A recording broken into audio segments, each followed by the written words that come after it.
माय माऊली नमस्कार. विविध कथासार ग्रंथमधून आज आपण श्री वाल्मिकी कृत संपूर्ण रामायण अभिवाचन करत आहोत. लाभ घ्या, लाभ द्या. स्वतः लाभ घ्या व इतरांना, इतर परिवारातील तुमच्या सगळ्यांना लाभ द्या. चला तर सुरुवात करूया. भाग 62.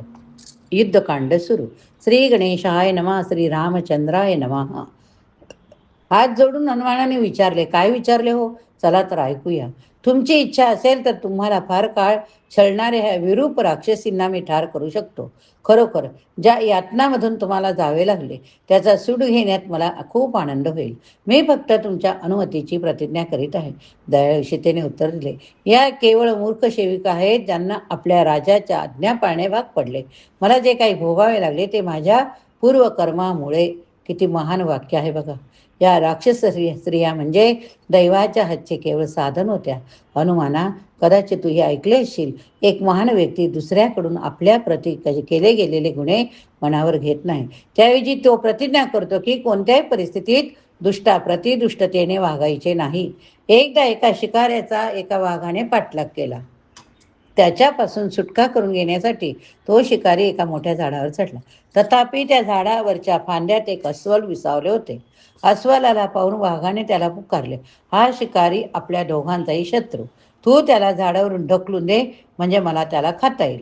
तथापि अस्वल उतरले, या शिकाऱ्याने माझ्या घराचा आसरा घेतला आहे, म्हणून त्याला इजा होईल असे मी काही करणार नाही. असे करणे म्हणजे अधर्म. असे म्हणून अस्वल झोपी गेले. मग वाघ शिकाऱ्याला म्हणाला, तू जर अस्वलाला झाडावरून ढकलून दिलेस तर मी त्याला खाऊ शकेन. तुला काही इजा न करण्याचे मी वचन देतो. वाघाच्या शब्दांच्या पकडेत आलेल्या या शिकाऱ्याने झोपलेल्या अस्वलाला ढकलून दिले. तथापि खाली पडत असताना अस्वलाने दुसरी फांदी पकडली, स्वतःला वाचवले. वाघ अस्वलाला म्हणाला, शिकाऱ्याने तुला मारण्याचा प्रयत्न केला तेव्हा तूही त्याला झाडावरून ढकलून देऊ सूट घे. पण वाघाने पुन्हा पुन्हा अस्वलाला आवाहन केले, तरी अस्वलाने नकार दिला. ते म्हणाले, महान व्यक्ती आपला अपराध करणाऱ्याच्या पापाकडे लक्ष देत नाही.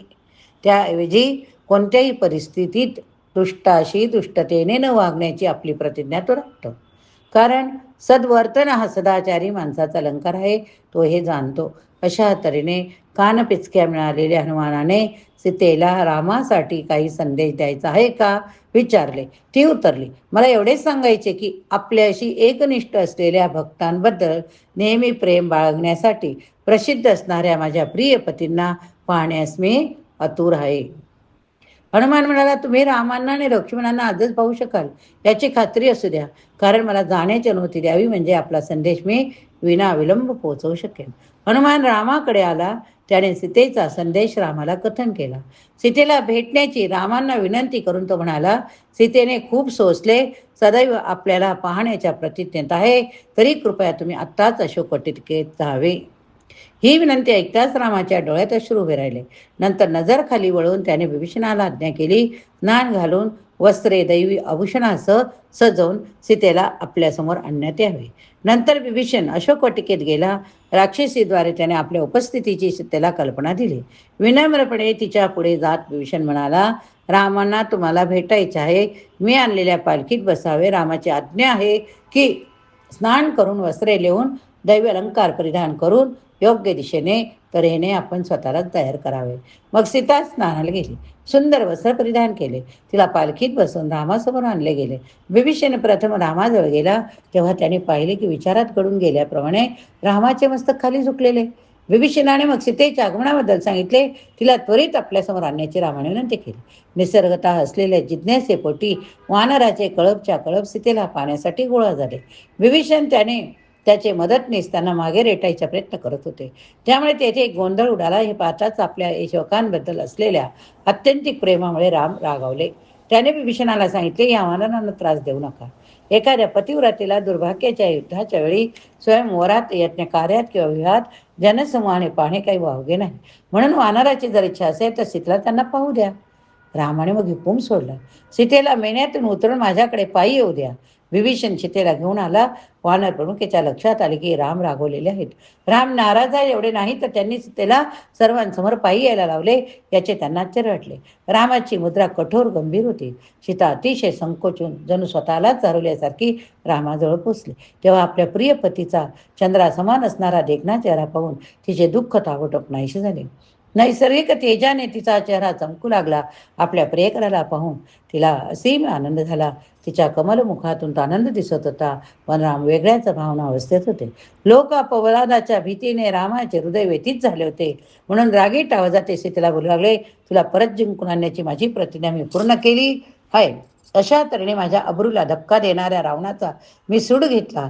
तथापि तू हे जाणून घे की राक्षस राजाला मारण्याची माझी मोठी मोहीम खरे म्हणजे तुझ्यासाठी नव्हती, तर माझे नाव राखण्यासाठी, इक्ष्वाकुकुळाची कीर्ती जपण्यासाठी होती. खरे पाहता तुझे दर्शन माझ्यासाठी जीवात सुखकारक नाही. म्हणून तुला जेथे जायचे असेल तेथे जाण्यासाठी मी अनुमती देत आहे. ज्याच्या पत्नीचं दुसऱ्या कोणी आलिंगन दिले आहे व जी दुसऱ्याकडे फार काळ निवास करून राहिली, अशा पत्नीचा कोणताही सुसंस्कृत माणूस स्वीकार करणार नाही. माझी खात्री आहे की कोणतीही स्त्री रावणाकडे त्याने उपभोग न घेता एवढा दीर्घ काळ राहू शकणार नाही. तुझ्या विषयीच्या वासनेने रावणाला पूर्णपणे घेरलेले होते. त्याने स्वतःवर कसे नियंत्रण मिळवले असेल, तुला जबरदस्तीने भ्रष्ट करण्यापासून स्वतःला कसे परावृत्त केले असेल. रावणाला ठार मारून मी माझा सन्मान पुन्हा मिळविला. तथापि तुझ्याबद्दल आता अधिक आसक्ती बाळगण्याची काही गरज नाही. तुला जे आवडेल ते करण्याची तुला मुभा आहे. लक्ष्मण, भरत किंवा दुसऱ्या कुणावरही तू आपले मन जळवू शकते. रामाचे भाषण ऐकून सीतेच्या अंगावर काटा उभा राहिला. हो, काय काटा उभा राहिला. शर्मेने तिचे मस्तक खाली झुकले. यापूर्वी तिने तिच्या पतीकडून फक्त प्रेमाचे शब्द ऐकले होते. त्यामुळे रामाचे शब्द तीक्ष्ण बाणासारखे तिच्या हृदयात घुसले. ती अत्यंत दीनवाणी रडू लागली. इतक्या लोकांच्या समोर आपल्या पतीने केलेली निर्वसना मुकाट्याने सहन करणे तिला कठीण झाले. नंतर डोळे पुसून कापणाऱ्या आवाजात ती म्हणाली, अशा बेजबाबदार पद्धतीने माझ्याबद्दल बोलायचे धाडस तुम्हाला कसे झाले? क्षणभरासाठी मी माझ्या पवित्र्याचा शरीराने, मनाने वा शब्दांनी त्याग केलेला नाही. माझे चारित्र्य शुद्ध आहे. एखाद्या सामान्य स्त्रीप्रमाणे तुम्ही माझे मूल्यमापन करू नका. जनक राजाची कन्या म्हणून मी जानकी म्हणवली जात असली तरी पृथ्वीच्या पोटातून वर आल्याने माझा जन्म दिव्य. हे रामा, अशा तऱ्हेने क्रूरपणाने मला नाकारायची तुमची योजना होती तर मग हनुमान तुमचा दूत म्हणून आता तेव्हाच मला ही सूचना का दिली नाही बरे? तेव्हा आले तेव्हा. मला परत नेण्याचा तुमचा हेतू नाही हे जर मला कळले असते, कित्येक महिने अशा यातना सहन करण्यापेक्षा मी ताबडतोब माझ्या प्राणाचा त्याग केला असता. त्याचप्रमाणे असंख्य राक्षसांचे, वानरांचे प्राण घेणारे भीषण युद्धही तुम्ही टाळू शकला असता. तुमच्या मित्राकडून एवढी मोठी मदत घ्यायची काय गरज होती? रामा, तुम्ही असे का वागत आहात? तुमच्या प्रती असणारी माझी शुद्ध भक्ती म्हणजे काहीच नव्हे का? मग लक्ष्मणाला उद्देशून सीता म्हणाली, मला प्रवेश करण्यासाठी मोठी चिता पेटव. सर्व देखत ती जिला पतीने नाकारले अशा पत्नीसाठी हाच एकमेव मार्ग शिल्लक असतो. आपली व्याकुळता दाबून ठेवत लक्ष्मणाने रामाकडे पाहिले. त्यांच्या लक्षात आले की रामांना सीतेचे वचन मान्य आहे. त्यामुळे लक्ष्मण चिता रचण्यासाठी गेले. राम इतके कडक भासत होते की त्यांच्याशी बोलण्यानेही कुणालाच धाडस होईना. त्यांना शांत करायचा प्रयत्न करणे दूर.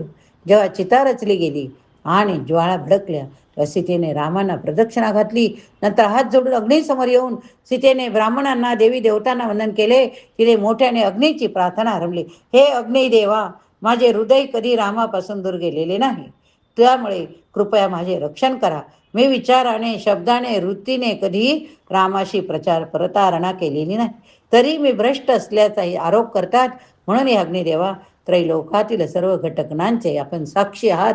माझ्या पावित्र्याचा साक्षीदार होण्याची तुम्हाला मी विनंती करीत आहे. असे म्हणत सीतेने अग्नीला प्रदक्षिणा घातली. प्रचंड जमा आश्चर्याने पाहत असता सीतेने निर्भय मनाने धडधडत्या अग्नीत प्रवेश केला. आधीच डोळे दिपविणार सुवर्ण अलंकाराने नटलेली सीता त्या प्रदीप्त अग्नीत आश्चर्यजनक सोनेरी तेजाने झळाळू लागली. सीतेने अग्नीत प्रवेश करताच तेथे उपस्थित सर्व स्त्रिया भीतीने किंचाळू लागल्या. जमलेल्या वानर राक्षसांमधून एक अपार दुःखाचा किंकाळी बाहेर पडली. असा मोठा विलाप चालू असताना राम मात्र विचारमग्न झाल्यासारखे वाटू लागले. दरम्यान प्रमुख देवी देवता आपापल्या देवी वाहनांवर आरूढ होऊन रामाच्या पुढ्यात आले. हात जोडून राम त्यांच्यासमोर उभे राहिले. तेव्हा ब्रह्मदेव, शिव भगवान यांच्या आधिपत्याखाली आलेले देव म्हणाले, हे पूर्ण पुरुषोत्तम भगवान रामचंद्र, तुम्ही तुमच्या चिरंतन पत्नीकडे सीतामाईकडे दुर्लक्ष करीत आहात हे पाहून आम्हाला फार दुःख होत आहे. तुम्ही विश्वाचे निर्माते आहात, सर्व देवी देवतांचे स्वामी आहात. एखाद्या सामान्य व्यक्तीप्रमाणे तुम्ही तुमचे व्यक्तित्व दिव्यत्व का दुर्लक्षित करीत आहात? सीतेला का नाकारीत आहात? राम उतरले. काय उतरले राम? ते आपण आता पुढच्या भागात बघूया. या ठिकाणी हा भाग संपला. जय श्रीराम. बोला जय श्रीराम. श्रवण केले तर जय श्रीराम लिहायला विसरू नका. श्रीराम जय राम जय जय राम. श्रीराम जय राम जय जय राम. श्रीराम जय राम जय जय राम. श्रीराम जय राम जय जय राम.